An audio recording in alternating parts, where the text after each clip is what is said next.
50 वर्षांपेक्षा जास्त काळ लोटलाय आणि आता मानव पुन्हा एकदा चंद्राच्या दिशेने झेपावतोय. ह्या मोहिमेचं नाव आहे आर्टेमिस 2 आणि आज आपण पाहणार आहोत त्यांच्या याच अविश्वसनीय प्रवासाची कहाणी. तर 50 वर्षांनंतर मानव चंद्रावर परत जातोय. पण ते ह्या प्रवासात टिकतील तरी कसे, हा सर्वात मोठा प्रश्न आहे. ही मोहीम फक्त रॉकेट आणि कम्प्युटर्सची नाहीये, तर ही आहे मानवी धाडस आणि सहनशीलतेची एक कठोर परीक्षा. चला तर मग ह्या प्रवासाच्या प्रत्येक टप्प्यात डोकावून पाहूया. कोणतीही मोहीम यशस्वी होते तिच्या टीममुळे, तिच्या अंतराळ वीरांमुळे. चला आता भेटूयात ह्या 4 धाडसी व्यक्तींना जे अक्षरशः इतिहासाच्या पानांवर आपलं नाव कोरायला निघाले आहेत. सगळ्यात आधी मोहिमेचे कमांडर रीड वाइजमॅन, नौदलातले 27 वर्षांचे अनुभवी सैनिक आणि पायलट, ज्यांनी आधीच 167 दिवस अंतराळात काढलेत. म्हणजे विचार करा, त्यांचा अनुभव आणि तो शांत स्वभाव या कठीण मोहिमेसाठी किती महत्वाचा असेल. त्यानंतर आहेत पायलट व्हिक्टर ग्लोवर, एक जबरदस्त टेस्ट पायलट ज्यांचं कामच आहे अत्याधुनिक विमानांच्या मर्यादा तपासणं. तब्बल 40 वेगवेगळी विमानं आणि 24 लढाऊ मोहिमांचा अनुभव त्यांच्या गाठीशी आहे. म्हणजे ऐनवेळी जेव्हा काहीतरी अनपेक्षित घडेल तेव्हा योग्य निर्णय घेण्यासाठी त्यांच्यापेक्षा उत्तम माणूस असूच शकत नाही. आणि आता भेटूया मिशन स्पेशलिस्ट क्रिस्टिना कुक यांना. त्या एक इलेक्ट्रिकल इंजिनियर आहेत आणि त्यांच्या नावावर एक अविश्वसनीय विक्रम आहे, महिलेनं केलेलं सर्वात लांब अंतराळ उड्डाण, तब्बल 328 दिवस. विचार करा, या प्रवासासाठी लागणारी जी काही मानसिक आणि शारीरिक ताकद आहे ना, ती त्यांच्याकडे किती प्रचंड असेल हे यातूनच स्पष्ट होतं. आणि शेवटी टीममधले चौथे सदस्य आहेत कॅनेडियन स्पेस एजन्सीचे जेरेमी हॅन्सन. आणि आता एक गंमत आहे का, ही त्यांची पहिलीच अंतराळ मोहीम आहे. हो, अगदी बरोबर ऐकलं, करिअरची सुरुवात थेट चंद्राच्या प्रवासाने. यापेक्षा मोठं स्वप्न अजून काय असू शकतं, नाही का? चला आता वळूया मोहिमेच्या सगळ्यात थरारक टप्प्याकडे, प्रक्षेपणाकडे. केनेडी स्पेस सेंटरमधून हे ऐतिहासिक उड्डाण होणार आहे.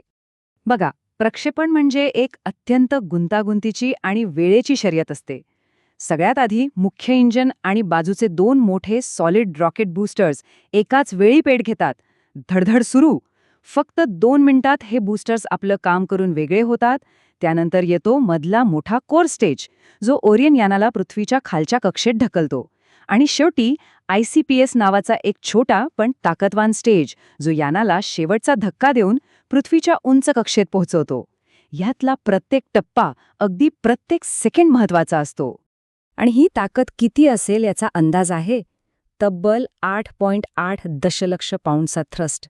म्हणजे सोप्या भाषेत सांगायचं तर जवळपास 1,60,000 गाड्यांची इंजिनं एकाच वेळी सुरू केल्यावर जेवढी ताकद निर्माण होईल तेवढी.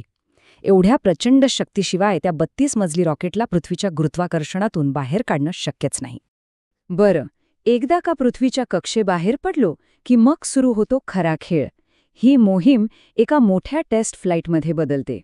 येथे फक्त यानाच्या सिस्टम्सचीच नाही, तर त्या 4 अंतराळवीरांच्या शारीरिक आणि मानसिक क्षमतेची सुद्धा परीक्षा घेतली जाते. एका छोट्याशा कॅप्सूलमध्ये राहून त्यांना अत्यंत महत्त्वाची कामं पार पाडायची आहेत. आणि इथेच एक खूप महत्त्वाचा क्षण येतो, ज्याला म्हणतात ट्रान्स ल्युनार इंजेक्शन किंवा TLI.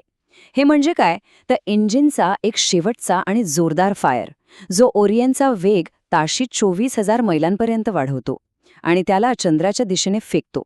एकदा हे झालं की झालं, ते लगेच पृथ्वीवर परत येऊ शकत नाहीत. ही एक कमिटमेंट आहे, पॉइंट ऑफ नो रिटर्न. त्या ओरियन कॅप्सूलमधलं आयुष्य म्हणजे कसं असेल विचार करा.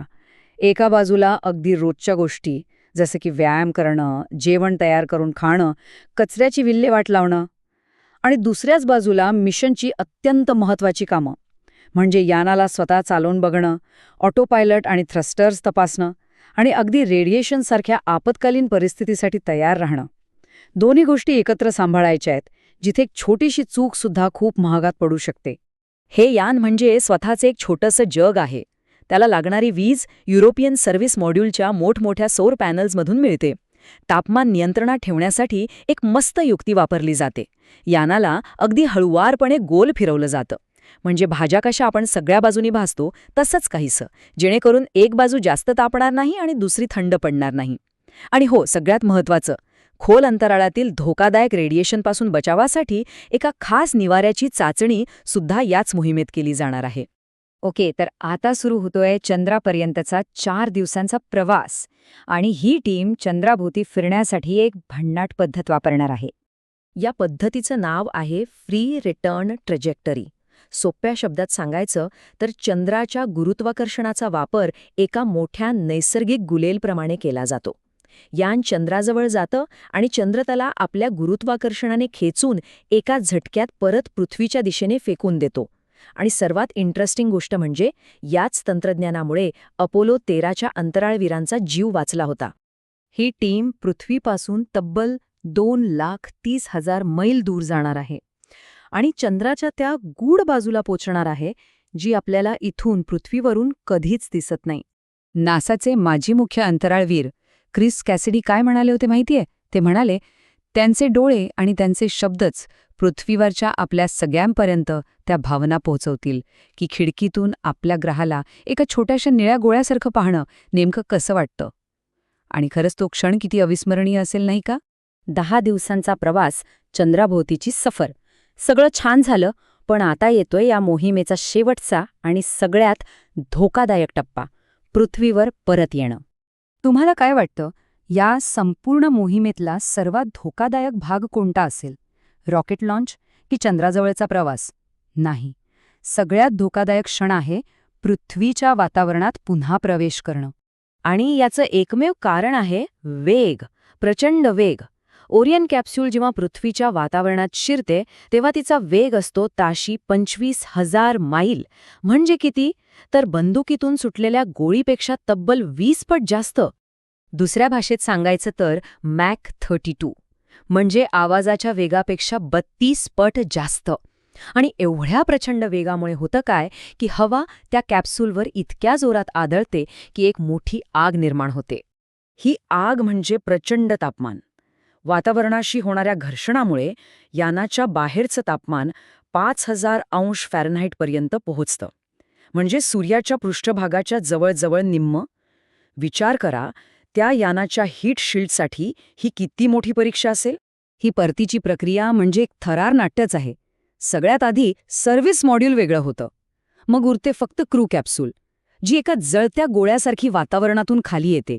तिचा प्रचंड वेग कमी करण्यासाठी एकामागोमाग एक पॅराशूट उघडतात आणि अखेरीस ती कॅप्सूल पॅसिफिक महासागरात अगदी शांतपणे उतरते, जिथे नौदलाची टीम त्यांची आतुरतेने वाट पाहत असते.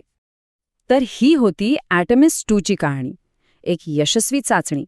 या मोहिमेचे यश हे भविष्यातल्या चंद्र मोहिमांसाठी एक महत्त्वाचं पाऊल आहे. पण आता खरा प्रश्न हा उरतो की ही तर फक्त एक चाचणी होती. जेव्हा आपण खरोखरच चंद्रावर पुन्हा एकदा उतरू तेव्हा काय होईल? तेव्हाचं जग कसं असेल?